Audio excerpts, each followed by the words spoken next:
Super. Alors les gars, chose promise, chose due. Ok.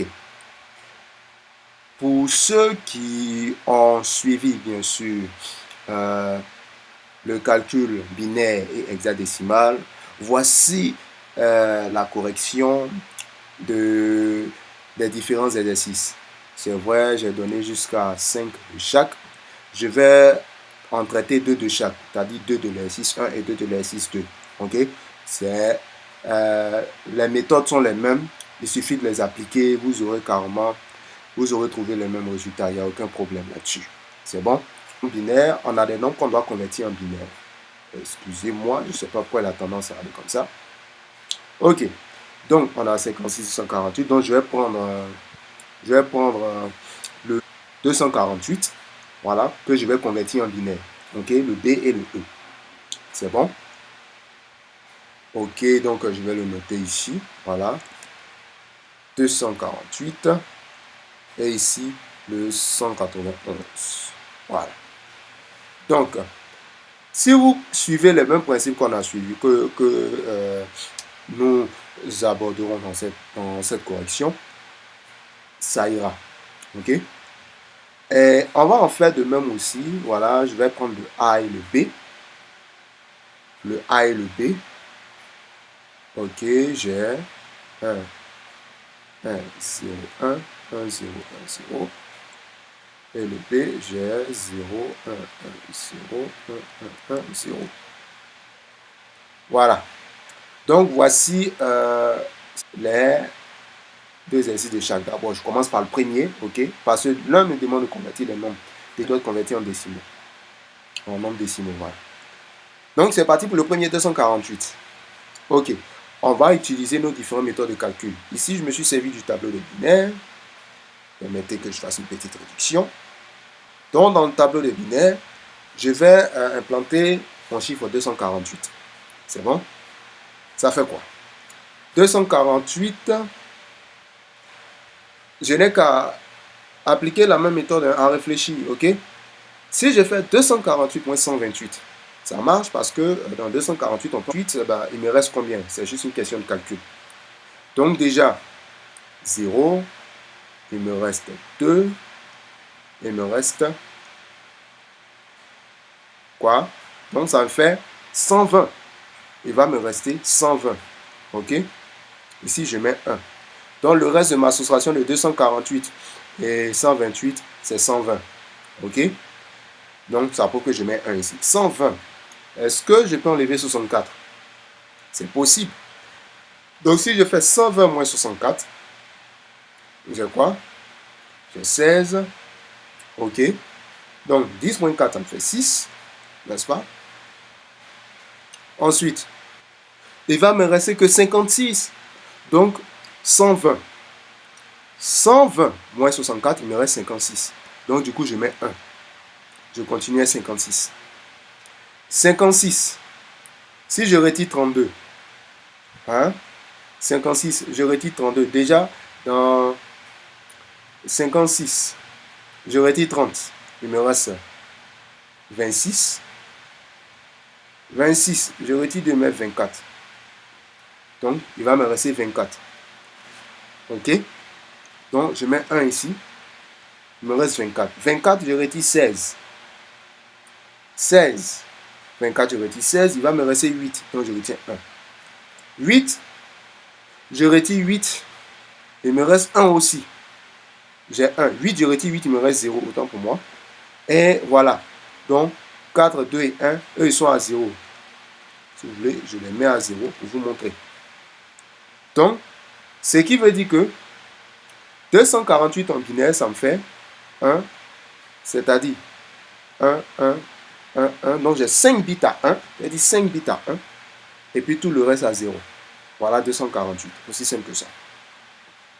C'est la même chose pour 191.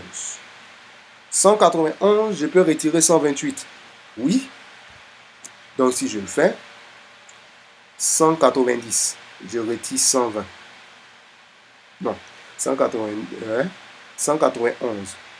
je retire 128. Il me reste 63. Donc, ça fait que je mets 1.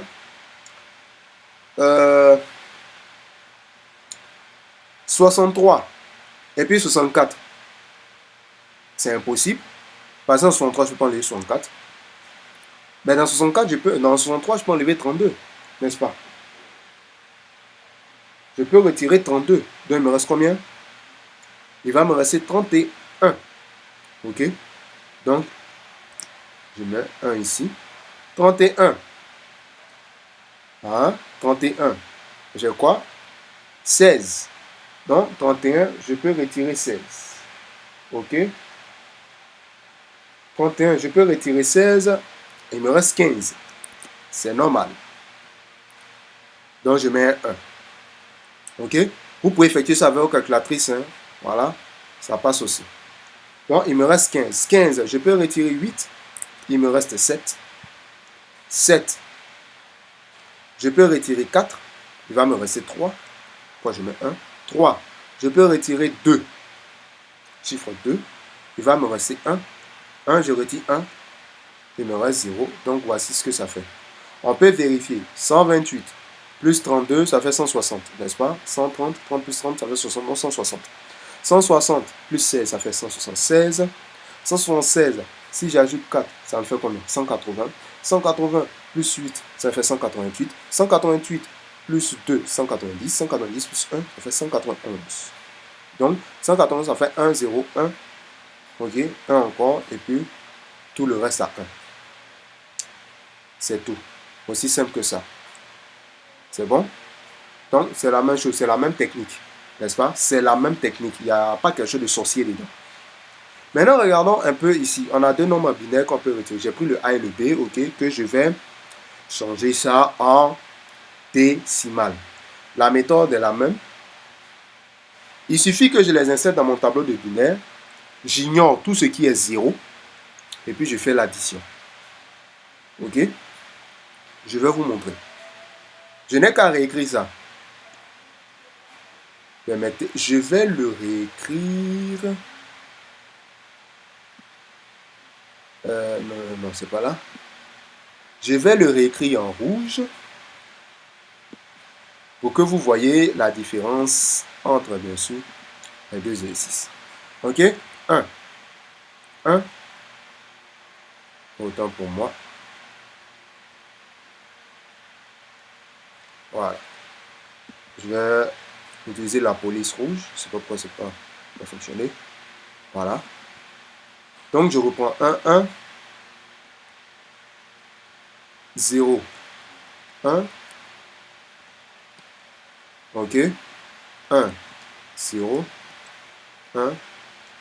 0. C'est bon? Et je vais remplacer ce que j'ai réécrit là, je vais remplacer par un résultat en décimal. Donc, regardez. Où se trouvent les zéros? Il y a un 0 sous 32. Il y a un 0 sous 4. Il y a un 0 sous 1. Donc, ça veut dire que là où il y a les zéros, on les oublie. Donc, j'ai fait 1. 1 est en dessous de quoi? 128. Donc, ça dit que j'ai fait 128 plus 64.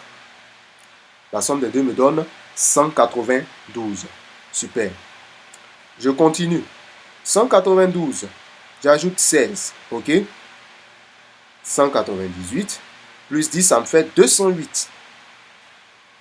OK? 208. Plus 8. Parce qu'il y a un en dessous de 8. Ça fait 216. Plus 2. Parce qu'il y a un en dessous de 2. 216. Plus 2, ça fait 218. Donc, au finish, je me retrouve avec le chiffre 218. C'est ce que ce binaire me vaut en décimal. Je fais la même chose pour le B. 0, 1, 1, 0, 1, 1, 1 et 0 à la fin. Donc, on peut faire nos petites vérifications. Règle numéro 1, où sont les zéros? Il y a un 0 ici. Il y a un 0 ici. Et puis un 0 là.